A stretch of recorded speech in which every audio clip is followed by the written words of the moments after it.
Ummeli usedlulise izwi elinentshebe elibhekisa-ke kuGengcobo-ke kanjalo-ke nayo-ke uXolani Mcineka-ke ongumhleli-ke wempucuzeko-ke laphana-ke kanti no-Gay ongumhleli-ke wombuso wamaciko. Ngikholwa ukuthi-ke le nkulumo-ke ibaluleke kakhulu-ke laphana-ke awuyizwele khona la kwisiqiniseko AC Media-ke ungakhohlwa ukusubscribe-ke uphinde ulike-ke lamavidiyo. Gengcobo, Xolani Mcineka, bafowethu, ukushayisana kwembono okube khona phakathi kwenu kusibuyisele emumva njengamabhinqa, kusibuyisele emumva njengabathandi bomculo kaMaskandi, kubuyisele kuze kubuyisele emumva nisha ama-artist asuke attend imicimbi yenu. Mfoka Mcineka nawe Mfoka Mapholoba, ukugejana kwenu noma ukushayisana kwembono kwenu kwangamele kwasekuqaleni kuze kugcine kuphuma kuze kufike kuthina njengabalandeli o njengabantu abahambela imicimbi yenu. Kwakumele kube yinto ephakathi kwenu niyazi thina singayazi. Bafowethu, yabona indlela ekukhulunywa ngayo ngemicimbi kaMaskandi manje kulesikhathi samanje mawuzobheka abantu abakhulumayo ngayo bakhuluma kabi. Kungayi mother of all, kungayi all white, kungayi khuphuka nezakho, kungayi impucuzeko, kungayi umbuso wamaciko, kungayi ingoma kaZelonke, kungayi ingoma yethu njalo njalo yonke imicimbi.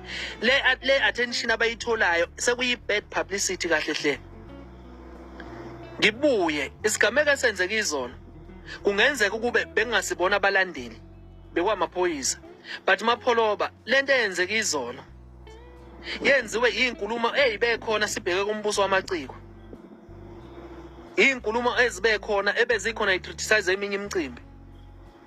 Abantu abaningi Mapholoba yes bayakholelwa kunina, bayakholelwa kuwena Mapholoba, bayakholelwa kuwena Mcineka.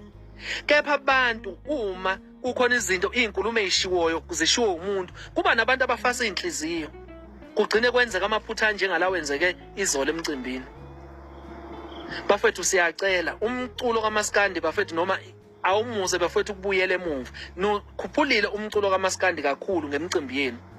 Kunabantu abasiphe ithuba lokuthi bezo attend imicimbi yethu kaMaskandi. Be-attend izokuthi babona ukuthi sekungcono sekusafe amabhinqa seyakwazi ukuhlangana ndawonye enze imicimbi noma ebukela imicimbi ezehamba engazange kube khona ingxabano ngazabe khona oshaya omunye. Kepha bafowethu uma kuzokwenzeka ngalendlela esekwenzeka ngayo kube nalezi inkulumo eziba khona kube ngathi ukuthi kunemicimbi emibili esiyimelene manje. Bafowethu kusibuyisele emuva. Ngoba kunabantu asebezosaba ukuya emicimbini. Labantu mabesaba ukuya emicimbini okunye kuzokwenzeka bazosincisha indlebe yokulalela ama-artist. Ama-artist ayidinga support yawo wonke umuntu ngoba amabhinqa kuphela ngeke eze banikeze abaculi le attention le o lama views o le support ayinikezwa abaculi noma abantu bebonke South Africa. Mfoka Mapholoba ngaye ngakuzwa futhi ukukhuluma ngendaba kalokhuza ye-East ne-West. Ngizoyithinti leyo. Mapholoba le nto yenzeka ngalesa sikhathi saphambilini yayinhle. Yagcina isinemthelela ebemibi, yagcina iphelile. Angifisi mina le nto ibuye. Cause njengamanje sabalandeli sizama ukubumbana, sizama ukuthi sibe into eyodwa, masihlangene sazana ukuthi sabandawonye sonke, singalandela amaciko ngokuhlukana kodwa egcineni kosuku sabandawonye sonke.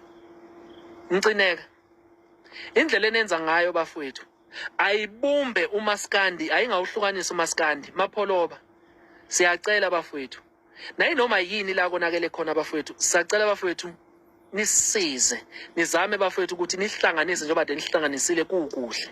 Ngiyacela.